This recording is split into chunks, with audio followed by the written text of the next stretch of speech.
romantic comedy as wrong as I expected, also known as my teen romantic comedy SNAFU, is a show that's been on my radar for a long time, but I had kept putting it off because I thought it was a harem series. And I personally refuse to watch harem for a wide variety of reasons. I don't mind if it's something called supporting harem, where there's a lot of women who are interested in the main character, but they have one canonical love interest. That's something very different. But I thought that the main character wound up with a bunch of different women. However, some spoilers got posted, the wiki got updated, and I found out that was not the case. So I decided to give the show a shot. And this was an anime that I don't really know what to make of it ultimately. I don't know if I'm just autistic or I wasn't really paying attention or I kind of lost the plot and I just didn't really get it. I don't know if the writing was bad and the show is severely overrated. And it's one of the cases where because there's a bunch of waifus, people are willing to overlook its flaws. I've also heard people argue that the animated adaptation was just really bad, that it cut a lot of content from the book, and that it portrayed some of the characters in a really bad way relative to how they were supposed to be in the light novel.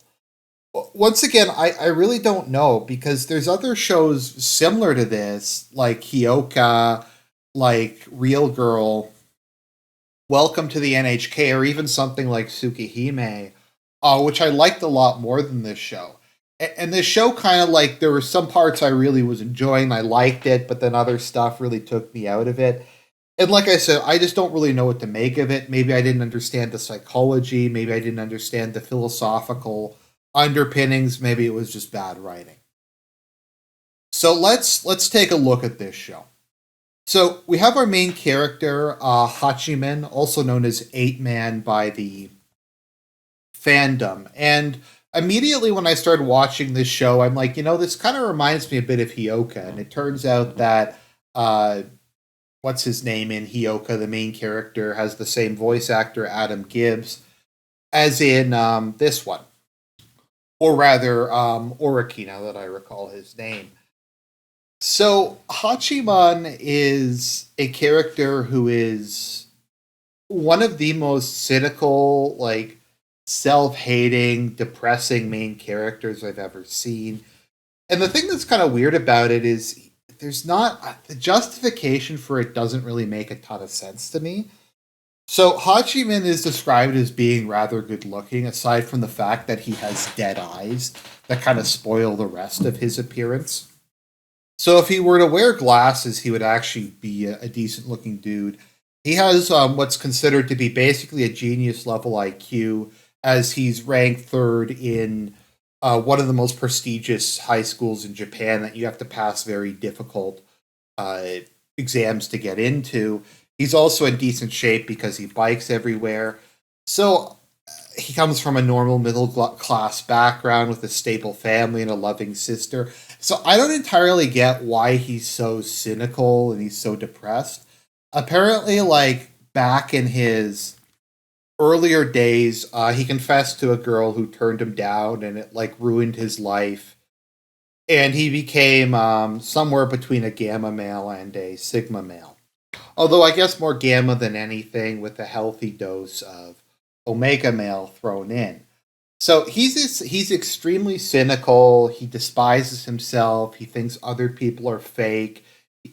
He kind of reminds me a bit of how I was at that age, where I hated everybody else, but I hated myself more. Beneath that, though, he is kind of an exceedingly kind and empathetic person. At least that's how I interpreted him. And he's very willing to help others, even at the cost of himself.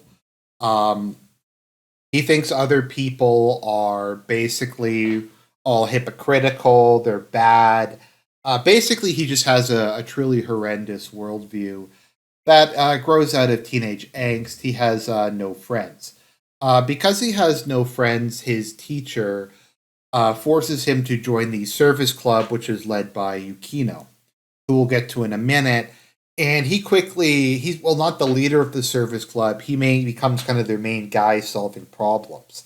How he solves basically every issue up to near the end of the series is by committing social suicide.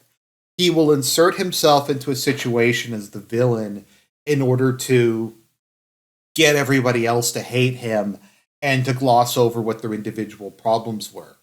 There's a part where he uses reverse psychology on the lazy president of the cultural festival to get her to go back and do her job by making fun of her. Although everything he said was 100% accurate, he'll just do stuff like that or come up with plans that involve creation through destruction. That is, breaking down people's relationships to kind of make them healthier. But ultimately, while his actions achieve a lot of good and solve a lot of problems, they're horrific to watch, and his friends throughout the series frequently wish that he would just stop doing it, that he would learn to love himself a bit more. So that's Hachiman. Our second main character is Yukino. So Yukino is a character that everybody else seems to like, but I did not like during the show. Now, there are two main girls. I guess there's also a Roha, but there's two main girls who are vying for Hachiman's affection. There is Yui and Yukino, and they are very much polar opposites. Yui is a cheerful, outgoing girl who's described as being cute. Everybody in the class loves her. She's very bubbly and optimistic, and she kind of has the complete opposite personality of Hachiman and Yukino. She very quickly, though, develops feelings for Hachiman because he saved her dog earlier on in before the series happened. And as the series goes on, she develops a hero worship of Hachiman, a deep infatuation with him. However, a lot of people argue that this is unhealthy because she doesn't really see him for who he is. She sees this idealized version of him that is completely lacking in flaws. And while she does appreciate him, a relationship between them would ultimately not work out because they really have nothing in common. They don't have the same tastes in anything. They have very conflicting personalities. They don't really have anything that they would be able to talk about beyond Service Club. The other main character we have, sorry, I was going to talk about Yukino, but I wound up talking about Yui, is Yukino. So Yukino is a girl who's kind of regarded as being perfect. She's the most beautiful girl in school. She has by far the highest grades. She comes from an exceedingly wealthy family. Her sister was like a Giga Stacy who was beloved by everybody. Coming from an upper class background, she's very graceful and very eloquent and kind of acts very much like a princess. I frankly find her exceedingly abrasive and an unpleasant person. Right from the beginning, she just kind of takes every chance she can get to belittle Hachiman and to just make fun of him and say he's worthless and stuff like that.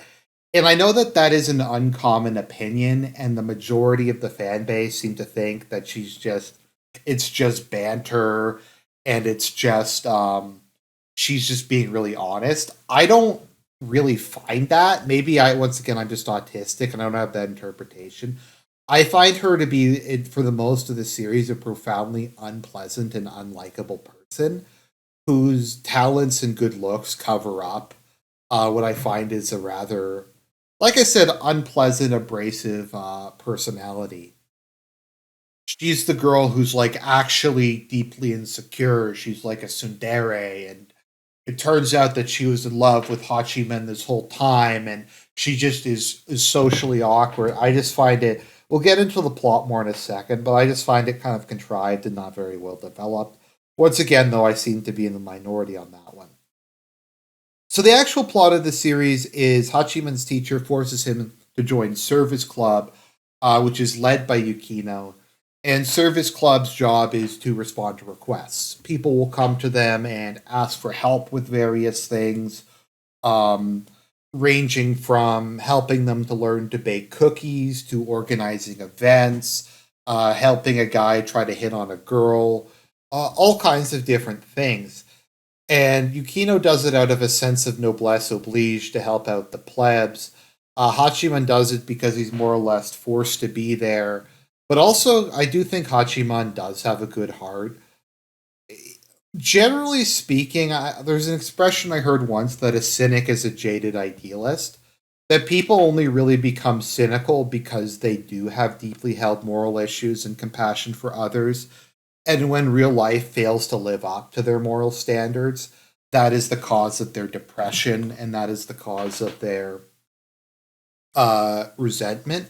Obviously, the best example of this is probably Pain from Naruto, who at his core is a deeply sensitive and compassionate person who the experience of life has turned into something of a monster.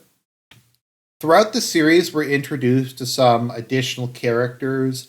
We have Iroha who shows up, who is voiced by Lucy Christian, who is, of course, the voice actress of Nagisa from Clannad.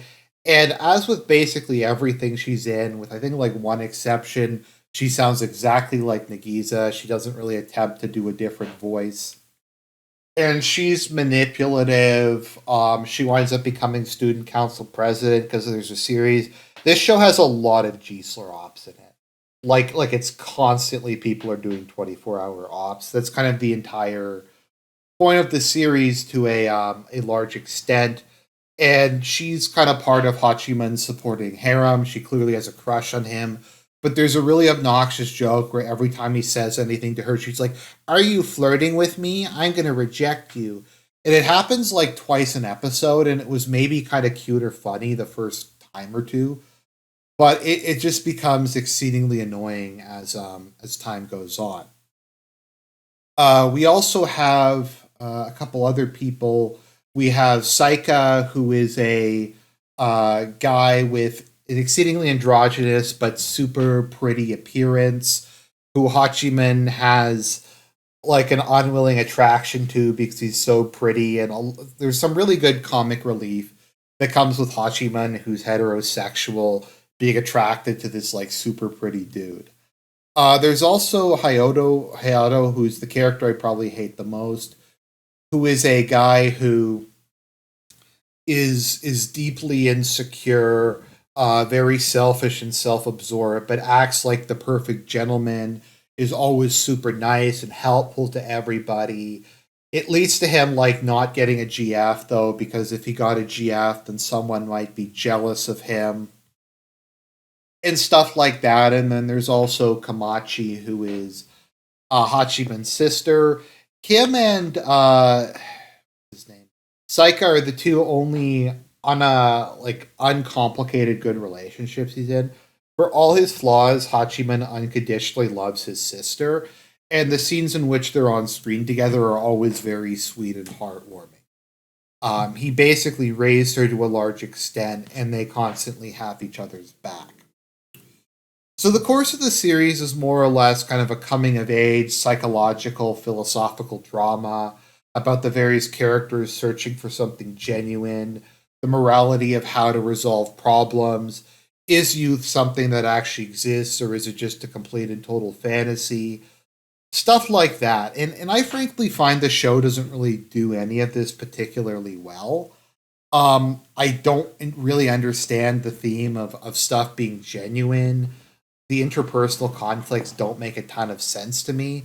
My biggest issue, though, like with the series, is Yukino is supposed to be Hachiman's canonical love interest, but I find she has very little screen time for most of the series. Yui overwhelmingly gets like 3 or 4 times as much screen time. She has way more romantic moments with him. She appears to kind of have genuine affection for him, whereas Yukino basically just stands off in a corner and insults him. And I really disliked her, and I feel it's kind of like a cheat code at the end of the series because Yukino kind of defrosts all at once, and she becomes this super cute, affectionate GF for Hachiman, and it just felt very cheap because it like spent the whole time building up that they were having it was Hachiman Yui, even if their personalities were kind of incompatible. But ultimately, he just winds up with Yukino, and it just kind of feels like it comes out of nowhere.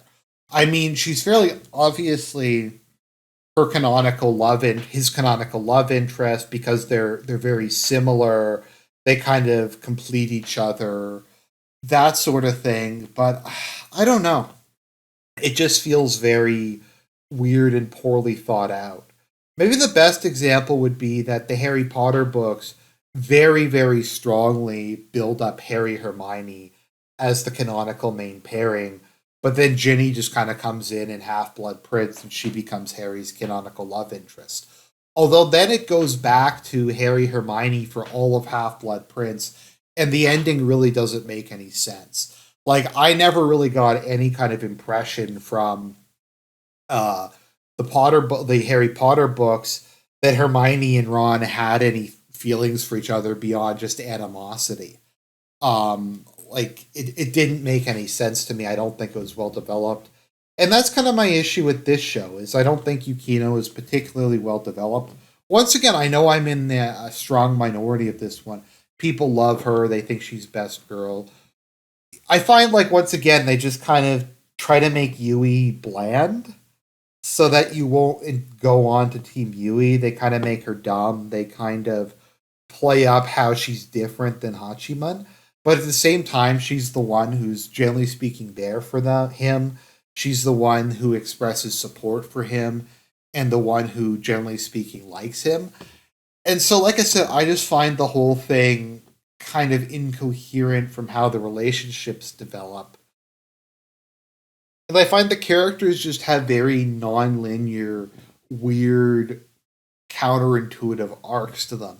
Like I said, it just might be a show I don't get, I don't understand. Maybe it's actually brilliant and it's like this psychological drama on par with Welcome to the NHK. I don't know. I just don't. It just doesn't really do it for me.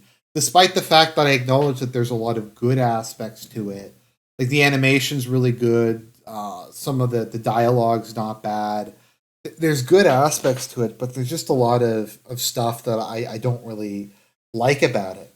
So it kind of fits in the category of there's kind of things that I give a 6 or 7 to that are like mediocre, like they're boring, they're mediocre, they're uninteresting. A lot of isekai goes into this category, and a lot of kind of generic rom coms go in. There's also stuff I put in this category that aren't really boring or bland. They're just very much a mixed bag that have good elements and bad elements that fairly evenly balance each other out. And that tends to be a lot better because you can say a lot more about that and it's less boring as opposed to just saying like it's it's okay, I guess, it's passable, it's not very interesting to talk about. So let me know what your feelings are on this one. Did any of you feel similar about the pacing of this? Is it true that the light novel's completely different? I hope you guys enjoyed the review and lots more fun content to come.